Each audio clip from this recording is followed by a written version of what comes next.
ठीक है दोस्तों, आज कई सारे भर भर के अपडेट्स आए हैं, तो आज इसी पे हम लोग बात करते हैं और यही आज का टॉपिक होने वाला है। दोस्तों कैसे हैं आप सब? मेरा नाम है विरल, आप देख रहे हैं all about Olympia YouTube channel. Starting करेंगे सबसे पहले सारे लोगों की फेवरेट यानी बिग रैमी के अपडेट से। दोस्तों भी बिग रैमी का फिर से काफ़ी नाम उछलना शुरू हो गया बॉडी बिल्डिंग में, क्योंकि इन्होंने शेयर किया अपना अपडेट, जो कि ये मुश्किल से ही शेयर करते हैं। और साथ ही साथ इन्होंने माफ़ी भी मांगी अपने फैंस से कि ये बिल्कुल भी अपडेटेड नहीं रखते अपने फैंस को, और कुछ हमें पता ही कहाँ रहता है रैमी क्या कर रहे हैं, कब कर रहे हैं। तो इस वक्त रैमी ऐसे दिख रहे हैं और 7 तारीख अगले महीने को ये पिट्सबर्ग प्रो में गेस्ट पोजिंग भी करेंगे। तो रैमी के अभी की फिजिक को देखते हुए ये कहा जा सकता है कि ये ठीक लग रहे हैं, जैसे कि इनको दिखना चाहिए, जैसे कि हमेशा ही दिखते ही आए हैं। ऐसा कोई अभी देखो इम्प्रूवमेंट या चेंज माइनर ही हो सकता है इनके फिजिक में, जो अभी विजिबल नहीं होगा, स्टेज पे सीधा होगा, क्योंकि रैमी पे सारी मसल्स हैं। ऑल्दो 2021 ओलंपिया में आर्म्स इनका काफ़ी एक ऐसा पॉइंट बन गया था जिसको सब लोगों ने क्रिटिसाइज़ किया था, बिकॉज लेग्स टू आर्म्स जो है ना, बहुत इनके इम्बैलेंस लगते हैं। ऑल्दो बिग रैमी के आर्म्स कोई वीक नहीं है, पर जो ट्राइसेप्स का वो लेटरल हेड है वो निकल के नहीं आता, इस वजह से हाथ में फुलनेस नहीं आती। और यही चीज़ इनकी कोच भी मानते हैं, चैड निकोल्स, जो कह रहे थे इनके ट्राइसेप्स पे हमें और वर्क करने की ज़रूरत है। अभी की जो ये फ़ोटो है ना, इसमें काफ़ी अच्छे लग रहे हैं, फुलनेस लग रही है इनफैक्ट मैं बोलूँगा। और ये बिल्कुल हम मान सकते हैं कि इन्होंने वर्कआउट किया और उसके बाद में फ़ोटो निकाल करके डाली, और अच्छे लग रहे हैं उस हिसाब से, क्योंकि अभी जैसे रमज़ान चल रहे हैं तो उन्होंने बताया कि डाइट मेंटेन करना भी बहुत बड़ा चैलेंज है, और तब भी इस तरीके से दिख रहे हैं। अच्छा लुक है। पिछली बार क्या हुआ था कि ओलंपिया की भी इन्होंने 4 महीने प्रेप की थी, जो इनका कहना था, सीधा प्रेप करते ही स्टेज पे आ गए थे, उससे पहले कुछ नहीं कर रहे थे। इस बार ये अभी से लगे हुए हैं ओलंपिया की तैयारी में, क्योंकि टाइटल फिर से संभाल के, तीसरा टाइटल है, इसको संभालना मुश्किल होने वाला है। पिछली बार बस जीते थे करी से, और एक बहुत बड़े मार्जिन से नहीं जीते थे। इस बार कंडीशन डालना होगा और अपनी जीत को सॉलिड प्रूफ करना होगा, क्योंकि जीत तो जाएंगे ये, चाहे ऑफ भी आ जाए तब भी जजेस इनको जिता देंगे, करी को ऊपर रख देंगे सेकंड के बाद। लेकिन पिछली बार से ज़्यादा बेहतर शेप में है, एटलीस्ट ये चीज़ तो सभी लोग चाहते हैं। रैमी की एक ये चीज़ अच्छी लगती है कि ऑफ सीजन में भी ना ये लीन रहते हैं दूसरे एथलीट से, पर स्टेज पे आने के लिए कोई ड्रास्टिक चेंज नहीं कर पाते हैं। वहीं दूसरे बॉडी बिल्डर्स जो एकदम ऑफ सीजन में बिल्कुल ख़राब दिखते हैं ना, स्टेज पे वो इतने लीन हो जाते हैं, मतलब वो एक्सीड कर जाते हैं इनको। तो रैमी इसी रेंज में रहते हैं, ऐसा लगता है मानो 4 हफ्ते प्रेप करेंगे और स्टेज रेडी हो जाएंगे ओलंपिया के लिए। ये इनके साथ में दिक्कत है। खैर, अब से 17 दिन बाद हमें 7 तारीख को ये स्टेज पे दिखने वाले हैं, अगले महीने पिट्सबर्ग प्रो में गेस्ट पोजिंग करेंगे, और उस टाइम पे सब लोगों की निगाहें रहेंगी कि कैसा दिखेंगे। मेरे ख्याल से दिखेंगे ऐसा ही जैसा अभी दिख रहे हैं, इसी के आसपास। लेकिन वही है कि चाहिए लोगों को कम से कम हमें देखना तो है कि भाई बॉडी बिल्डर ऑफ सीजन में दिखता कैसा है, एज अ चैम्प वो हमें दिखाई नहीं देते हैं। तो अब से वो कह रहे हैं कि ज़्यादा अपडेटेड रहा करेंगे, अच्छी बात है। खैर दोस्तों, अब ये हो गया इनका अपडेट। इसमें अगला अपडेट आता है दोस्तों जस्टिन रॉड्रिग्यूज से जुड़ा हुआ। अभी ये 3 हफ्ते दूर है इंडी प्रो से, और 4 हफ्ते दूर है न्यूयॉर्क प्रो से। इस वक्त पे ऐसे दिखाई दे रहे हैं। हमेशा ये ठीक लगते हैं जब ये इंस्टा फोटोज़ दिखाते हैं स्टेज पे, लेकिन ये शाइन करके आते हैं। इस वक्त की अगर बात करूँ तो बॉडी काफ़ी फ्लैट साइड पे लग रही है, स्पेशली लेग्स, और ऐसा कोई स्ट्राइशन वाली या बहुत डीप सेपरेशन वाली इनकी कभी भी बॉडी नहीं रही। पर जैसे जैसे ये आगे बढ़ रहे हैं तो इन चीज़ों में भी अपनी बॉडी में रिफाइनमेंट ये हिट करते जा रहे हैं, जो कि दूसरे कॉम्पिटिटर्स पे भारी पड़ती जा रही है, और अच्छी चुनौती देते हैं विलियम बोनेक जैसे एथलीट्स को भी। यहाँ पर इनके कॉम्पिटिटर कौन होंगे, अभी इंडी प्रो में कौन उतरेगा, वो देखने वाली बात होगी। और फिर ठीक 1 हफ्ते बाद उसके न्यूयॉर्क हो जाएगा, तो वहाँ पर तो बहुत सारे कॉम्पिटिटर्स होने वाले हैं, तब और मज़ा आएगा। लेकिन इसका अभी मालूम नहीं इंडी का, इनके अलावा तो और किसी ने कंफर्म नहीं किया। अब जस्टिन ने अभी तक 2 शोज़ खेले और 2 और खेलेंगे। ओलंपिया क्वालिफिकेशन मेन है जो इनके पास अभी भी नहीं आई इस साल की, तो इसलिए सबसे बड़ा पर्पस है इनका शोज़ को जीतना। इंडी जीतना मेरे सबसे काफ़ी आसान होना चाहिए सामने, लेकिन अगर भाई स्टीव कुकलो आ गए ना, फिर इनको एक चुनौती वो देने वाले हैं, क्योंकि वो इनको हरा देते हैं। इस वक्त पे बताते हैं कि ये 279 LB पे हैं, 3 हफ्ते दूर ये 279 पर बैठे हैं। तो जब स्टेज पे आएंगे कार्ब लोडिंग करने के बाद, यही 270s की लाइन में तब भी रहने वाले हैं, 275 भी आ सकते हैं ऑन स्टेज। देखना होगा एग्जैक्ट वेट क्या रहता है। बट आपका अभी इस फिजिक पे क्या कहना है? मेरे हिसाब से फिजिक बेहद ड्राई है और बेहद स्मॉल दिख रही है, तो स्टेज पे इसलिए निकल के फूल के आएगी बढ़िया। अब चलते हैं दोस्तों अगले अपडेट पे। हाल ही में हुए कुछ केसेस जैसे सेड्रिक मैकमिलन की डेथ और बहुत सारे बॉडी बिल्डर्स की डेथ को देखते हुए काली मसल नामक एक बॉडी बिल्डर, काफ़ी फेमस बॉडी बिल्डर है, उन्होंने ये बात बोली है कि सब बॉडी बिल्डर्स को अब बॉडी बिल्डिंग स्टॉप कर देनी चाहिए, नहीं तो अंत यही होने वाला है, सब लोग मर जाएंगे। हमने देखा दोस्तों नवंबर पिछले साल खुद काली को एक बहुत मेजर हार्ट अटैक आया था और इनकी जान जाते जाते रह गई थी। इनका 100% इनकी जो कॉरोनरी आर्टरी थी वो ब्लॉक थी। ये बताते हैं कि उसी दिन शॉन रोडन को भी हार्ट अटैक आया था और उनकी तो जान ही इस वजह से चली गई थी। तो उन्होंने बताया सेम डे हम दोनों को ही हार्ट अटैक आया था, बस मैंने अपनी बात बताई नहीं, ये बच गए और शॉन नहीं रहे। तो इस वजह से इनकी ज़िंदगी उस दिन के बाद से पूरी बदल गई है। ये बहुत नेगेटिव हो चुके हैं, और डेफिनेटली अभी हाल ही के इन सब इंसिडेंट्स को देखते हुए क्यों ना हो, जब ये स्पोर्ट ऐसी इस तरह इस डायरेक्शन में बढ़ता रहेगा तो ये किस तरीके का एक गेम है। काली का ये बोलना है कि सभी बॉडी बिल्डर हमें पता है स्टेरॉइड्स यूज़ करते हैं, लेकिन वो ये कभी नहीं बताते कि उन सभी को दिक्कत है। एक को भी दिक्कत नहीं है ऐसा हो ही नहीं सकता। ऐसा उन्होंने अभी अपनी रिसेंट एक वीडियो में बोला। हमें ऊपर से देखने में बहुत फिट लगते हैं सारे बॉडी बिल्डर्स, इस तरीके से स्पोर्ट ये प्रमोट हो रहा है और लोग इसमें एंगेज हो रहे हैं उनको देख देख के, पर वो अंदर से इतने अनहेल्दी है कि सारे के सारे बॉडी बिल्डर्स को कोई ना कोई मेजर इशू है। और सेड्रिक के साथ इनका ये कहना है कि उनको भी हार्ट इश्यूज थे। कई जगह पे ये मैं रिपोर्ट्स अभी देख रहा हूँ, कई लोग बोल रहे हैं कि सेड्रिक ट्रेडमिल पर थे जब उनको हार्ट अटैक आया और उनकी डेथ हो गई।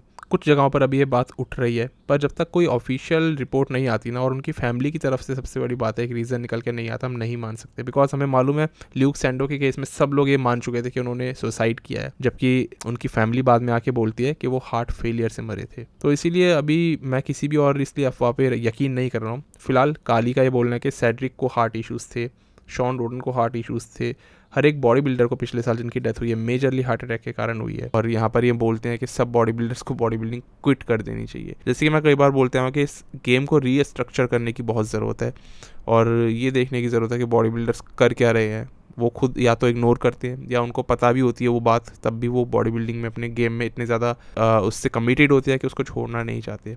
और इन्होंने भी यही बोला कि बाद में ज़िंदगी अलग हो जाती है और आपको अपने बच्चों के लिए जीना ज़्यादा ज़रूरी होता है, इसीलिए बहुत सेफली और सोच समझ के इस गेम में एक टाइम तक आपको पुश करना चाहिए। काली ने रिसेंटली ये भी बोला कि इस गेम के अंदर ना तो आपको मेडिकल इंश्योरेंस मिलने वाला है, किसी बॉडी बिल्डर को नहीं मिलता, साथ ही साथ पैसा इसके अंदर है नहीं और एक टाइम बाद फिर आपकी जान भी चली जा रही है, तो ये वर्थ डूइंग नहीं है। फिलहाल ये कहते हैं कि हम लोग अभी अपने ऊपर ही खुद एक्सपेरिमेंट करते हैं, जैसे कि हम एक साइंस प्रोजेक्ट हो। खास तौर से उन्होंने बॉस्टन लॉयड को पॉइंट आउट किया, जैसे कि वो अपने आप ही एक्सपेरिमेंट्स करते थे डिफरेंट ड्रग्स के साथ में और आखिरकार उनकी भी 29 साल की एज में डेथ हो गई। तो इसमें काली मसल ये बोलते हैं कि खुद को अब एक साइंस प्रोजेक्ट समझना बंद करना होगा और अपने ऊपर ये इतने तरीके के हम एक्सपेरिमेंट्स करते हैं, इस चीज़ को करने से अपने आप को खुद को रोकना होगा। यहाँ दोस्तों एक चीज़ इन्होंने बहुत ही लॉजिकल पॉइंट आउट करी और मेरा ध्यान जैसे ही उस पर गया तो रहा नहीं गया। तो ये बात बिल्कुल सच है। एक चीज़ क्या होती है, जैसे कि बॉडी बिल्डर्स ज़्यादातर बॉडी बिल्डिंग जो कर रहे हैं वो ज़्यादा हाई मेटाबॉलिज्म वाले हैं, खासतौर से ब्लैक बॉडी बिल्डर्स, उनका मेटाबॉलिज्म बहुत ही फ्रीकिंग हाई होता है। ये लोग कितना मर्जी जंक खा लेते हैं, कितना मर्जी ख़राब कैलोरीज खा लेते हैं, इनको ज़्यादा फ़र्क ही नहीं पड़ता। काली खुद बोलते हैं कि मेरे पूरे एब्स दिखते थे और मैं इतना उल्टा सीधा खाना खाता था, खूब बर्गर पिज़्ज़ा हर चीज़। सोडियम ये एक्सेस लेते थे, 10,000 mg लिया करते थे, मतलब समझ लो। अब इनको क्या प्रॉब्लम होनी शुरू हुई, इनका कोलेस्ट्रॉल बहुत तेज़ी से बिल्ड होना शुरू हुआ, इनका ब्लड प्रेशर ऊपर जाने लग गया। किसी भी तरह के इन्होंने अपने प्रिवेंशन मेजर्स लेने शुरू नहीं किए और अंत में इनको हार्ट अटैक आया, बहुत मेजर, पूरी आर्टरी ब्लॉक्ड। इसी तरीके से ज़्यादातर बॉडी बिल्डर्स को आप देखोगे वो लोग बहुत अनहेल्दी खाते हुए आए हैं अपने लाइफ में, क्योंकि वो खा सकते हैं, उनका मेटाबॉलिज्म उनको अलाउ करता है।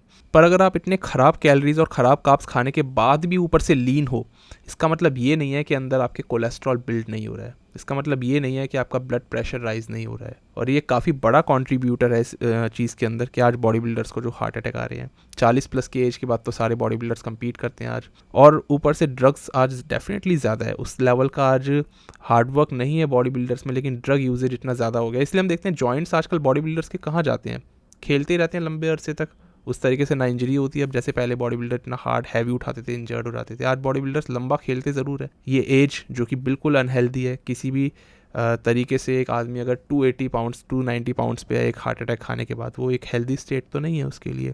तो ये चीज़ें हो रही हैं और काली ने इन्हीं चीज़ों को पॉइंट आउट किया है कि कितना इंपॉर्टेंस है एक क्लीन कैलोरीज खाने की। डेक्स्टर जैक्सन इनफैक्ट बहुत ही अनहेल्दी खाते थे वो, क्योंकि उनका मेटाबॉलिज्म हम सबको पता है, डेक्स्टर से ज़्यादा तेज़ मेटाबॉलिज्म वाला कोई एथलीट आया नहीं है आज तक मेंस ओपन में। वो सही में कुछ भी खा सकते थे, लेकिन अब वो अगर ऐसा करते हैं तो उनके गट को वो खाना इरिटेट करता था और एक मेटाबॉलिक शिफ्ट आ गया अब उनकी एज में, अब उस तरीके से नहीं चलने वाला, तो बहुत क्लीन कैलोरीज पर वो शिफ्ट हो गए। तो वही है, बॉडी बिल्डर्स को ओवरऑल अपनी डाइट पे ध्यान देने की बहुत ज़रूरत है। अब ये भी बताते हैं काली कि अब ये वेजीज बहुत खाते हैं, आज तक लाइफ में इन्होंने कभी नहीं खाई, प्रोबेबली कार्डियो भी करते होंगे।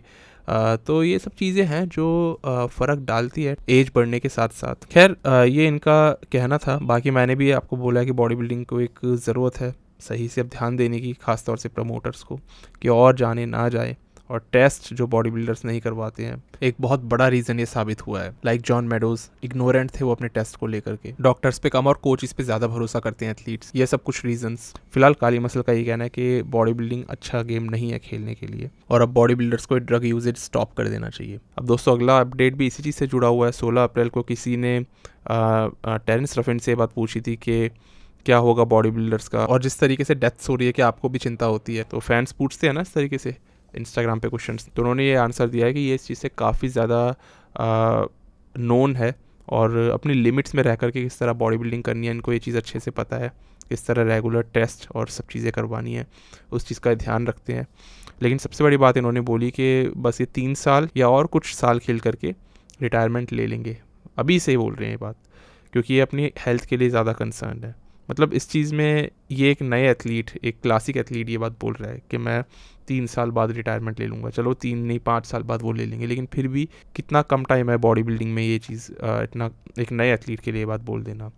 तो ये कह रहे हैं मैं चीज़ों को अच्छे से समझता हूँ और हर चीज़ की अहमियत को जानता हूँ, और इसीलिए बॉडी बिल्डिंग इस तरीके का गेम है जिसमें आपको बहुत सोच समझ के आगे चलना चाहिए, सारे रिस्क होते हैं उनको भी देखना चाहिए। फिलहाल काफ़ी लोग इस चीज़ से लेकिन अपसेट भी हुए हैं इनके इस अनाउंसमेंट से कि अभी से इन्होंने रिटायरमेंट की बात कर दी। बट ठीक है, हर एक इंसान का डिसीज़न है। कोई अगर मर जाए फिर उसके बाद सब लोग रोते हैं और प्रे करते हैं, लेकिन अगर कोई अपनी हेल्थ के बारे में बात करता है और उसमें ज़्यादा कंसर्न रहते हुए एक सेफ़ लिमिट के बारे में बात करता है तो फिर इस चीज़ से भी हम लोग नाराज़ हो जाते हैं। बाकी टेरेंस एक फैंटेस्टिक एथलीट है, उनका क्लासिक फिजिक चैंप बनने का एक पूरा चांस होता अगर बम्पस्टेड इस डिवीजन में नहीं होते तो, लेकिन टेरेंस एक टॉप क्लास एथलीट है आज के टाइम। तो आप लोग बताओ, आप इनके इस स्टेटमेंट पे अपना क्या रिएक्शन देना चाहते हो। दोस्तों अगला अपडेट तो बहुत ही वियर्ड सा है। आमतौर पे क्या होता है, ये हमने सुना है जिम में किसी ने भारी बारबल उठाई और बाइसेप टीयर, यहाँ एक बॉडी बिल्डर ने डॉगी उठाया और बाइसेप टीयर। कोई सेंस है इस बात की? इसके बारे में हम अभी बात करते हैं, लेकिन आज के प्रोडक्ट के बारे में सुनो, प्रोडक्ट इंटरेस्टिंग है। दोस्तों प्रोटीन अच्छा वही है जो अच्छे से डाइजेस्ट हो जाए और गट को इरिटेट भी ना करे। अभी बायोजाइम के इनके प्रोटीन मसल ब्लेस के इसी चीज़ के लिए जाने जाते हैं, पर ये प्रोटीन जब मैंने खाया ना, ये अलग लेवल पे टेस्ट को भी लेकर के जाता है। प्रोटीन का नाम है बायोजाइम परफॉर्मेंस वे। इसका जो फ्लेवर है ना, ये है केसर ठंडाई, और बस इसी में इसका राज छुपा है। कोई बता ही नहीं सकता कि ठंडाई पी रहा है या इंसान प्रोटीन ले रहा है। इतना परफेक्ट ये इन्होंने फ्लेवर नेल करा है ना, किसी को घर में आप अपने दे दो जिसको कुछ पता ही ना हो, मतलब ही नहीं है इसको पीने के बाद वो बता दे ये प्रोटीन पाउडर है, इस लेवल पे इसका टेस्ट आता है। खैर प्रोटीन हम लोग लेते हैं कि प्रोटीन कंटेंट उसमें कितना मिलता है, तो एज स्टैंडर्ड ये एक कंसनट्रेट वे प्रोटीन है। 36 ग्राम की स्कूप में 25 ग्राम वे प्रोटीन आपको मिल जाता है। इसके अंदर 50% ज़्यादा एब्सॉर्प्शन रहता है दूसरे प्रोटीन पाउडर के मुकाबले। खैर ये आपको मालूम होगा, लेकिन फिर भी यही एक चीज़ है जो उसको डिफरेंट लीग में खड़ा कर देता है दूसरे प्रोडक्ट्स से। सबसे अच्छी चीज़ लेकिन ये लोग उसके ऊपर भी क्या करते हैं कि ऊपर स्कूप होल्डर देते हैं। मसल ब्लेज वालों का अपना स्टैंडर्ड है, यही लोग ये चीज़ करते हैं। जब डब्बा आप लोग नया खोलोगे तो स्कूप आपको ऊपर ही मिलने वाली है, अंदर उसको खोजने की ज़रूरत नहीं पड़ेगी। इस वक्त पे प्रोटीन आपको लगभग इतना प्राइस पे दिख रहा होगा, मेरा अगर डिस्काउंट अप्लाई करोगे तो आपको 4000 तक का पड़ जाएगा, और यही वाला लेना है। इसमें जो 2 किलो वाला पैक है ना, ये काफ़ी किफ़ायती पड़ने वाला है आपको। तो इस प्रोडक्ट को तो मैं सही बता रहा हूँ, एक बार ट्राई करना ज़रूर बनता है। नीचे लिंक पे आप जा सकते हो और वहाँ से आप इसको बाय कर सकते हो। टॉपिक पे वापस आते हैं। जॉन डेलारोसा, हम सभी इनके इस नाम से फेमिलियर है। तो ये बारिश में अपने घर के बाहर इनके डॉगी जो घूम रहे थे, उन्होंने एक छोटा सा डॉगी उठाया, ये जो करीबन 15 किलो का होगा, 18 किलो का होगा, उसको उठा के अपने पास ये लेकर आ रहे थे घर के अंदर। और जब इन्होंने उसको रखा तो वो हाथ इनका वैसा का वैसा ही रह गया जैसे इन्होंने जब उसको पकड़ रखा था, मतलब वो अकड़ गया, कॉन्ट्रैक्टेड रह गया। तो वो बाइसेप इनका तब हल्का सा इसमें माइनर टीयर आ गया। अब हैरानी की बात यह है कि इन्होंने पॉडकास्ट में बताया था अभी कि पिछले थर्सडे को ये इंसिडेंट इनके साथ हुआ। माइनर बाइसेप टीयर था। अब माइनर बाइसेप टीयर में आमतौर पे सर्जरी की ज़रूरत नहीं होती, क्योंकि जब वो टेंडन बिल्कुल अलग हो जाता है ना, तो उसमें ज़रूरत पड़ती है उसको रीअटैच करवाने की। पर माइनर है वो अपने आप से ठीक हो जाता है। हीलिंग तभी होती है जब एक अच्छा रेस्ट दिया जाए। पर हाल ही में ये देखा गया कि ये हॉस्पिटलाइज्ड हो गए, और अब ऐसा लग रहा है कि वो टीयर बहुत ऊपर तक, मतलब इनके फोरआर्म तक भी वो चीज़ नज़र आ रही है, वो जो ब्रूजिंग जो है। और अब ऐसा लग नहीं रहा कि ये इंजरी एक माइनर इंजरी होगी, और हॉस्पिटलाइज्ड है। डेफिनेटली इनको कुछ ना कुछ सर्जरी इनकी माइनर हुई होगी उसके लिए, उसके चलते। तो इस वक्त पे इनके साथ ऐसा हुआ है। अब देख रहे हो आप, बॉडी बिल्डर्स आजकल कितने इजीली इंजर्ड हो जाते हैं। मैंने बताया था ना कई बार, नॉर्मल रोज़मर्रा के काम करते हुए बॉडी बिल्डर्स का कुछ भी टीयर एकदम से हो जाता है और आदमी समझ नहीं पाता कैसे होता है, क्योंकि मसल्स जितनी बड़ी उतनी ब्रिटल भी हो जाती हैं और अपनी मोबिलिटी खो बैठती हैं, एक ही डायरेक्शन में काम करने की आदी हो जाती हैं। उसी तरीके से बाइसेप की मूवमेंट चाहिए जिस तरह ट्रेन होता है वो जिम में। लेकिन अगर नॉर्मल घर के काम करने पड़ जाए या इधर उधर का कोई भी काम करना पड़ जाए, जिसमें कि एक ह्यूमन बॉडी उसी चीज़ के लिए डिज़ाइन होती है, हर एक मसल को यूज़ करने के लिए होती है डिज़ाइन, उस चीज़ में ऐसा होता है कि अगर ज़रा सा वो बियॉन्ड आपके कंफर्ट लेवल के, आप ज़्यादा उसमें एक स्ट्रेच आ जाता है, तो टीयर बहुत आसानी से हो जाता है। इसीलिए बहुत ज़रूरी है, आजकल हम देखते हैं ना बॉडी बिल्डर्स को कितना ज़्यादा वो सेल्फ हीलिंग या फिर असिस्टेड जो रिकवरी टेक्निक्स अपनाते हैं, अपने कायरों पे जाते हैं, डीप टिश्यू मसाज लेते हैं, इसीलिए होती हैं ताकि मसल्स खुली रहें, मोबिलिटी अच्छी रहे, इंजरी फ्री रहे इंसान। नहीं तो इतने छोटे से छोटे कामों में भी इंजरी हो जाती है। कुत्ता उठाने पे इंजरी हो गई, बताओ। जॉन का ऑफ सीज़न अभी ख़त्म ही हुआ था और उनकी कॉन्टेस्ट प्रेप शुरू हो गई थी। वो कह रहे अगस्त तक शायद ये इंजरी ठीक हो जाए, लेकिन लगता नहीं है, क्योंकि जिस तरीके से अभी ये और टीयर बढ़ गया है और सर्जरी तक ये नौबत आ गई, तो लगता नहीं है कि बहुत जल्दी अभी हील होंगे। वही है, इस तरह मांस तो फटता रहता है, मतलब इसी को हम कहते हैं आम भाषा में, लेकिन बॉडी बिल्डर्स रिकवर होकर आ जाते हैं अगर वो बहुत बड़ा टीयर ना हो। फिलहाल जॉन का ये कहना है कि वो तो कुछ भी करके स्टेज पे आने ही वाले हैं, क्योंकि बहुत लंबे अरसे से हमने नहीं देखा है और इसलिए ज़्यादा पॉपुलर भी नहीं रहे वो एज एन एथलीट। देखते हैं कैसे आगे परफॉर्म करते हैं ये, और 3-4 महीने बाद जहाँ तक जा करके इनका एक अच्छा हमें अपडेट मिले, ये उम्मीद करेंगे। यही था दोस्तों आज की इस वीडियो में। अब मिलते हैं एक नए वीडियो में एक नए टॉपिक के साथ, तब तक के लिए स्टे ट्यून्ड, गुड बाय, शुक्रिया।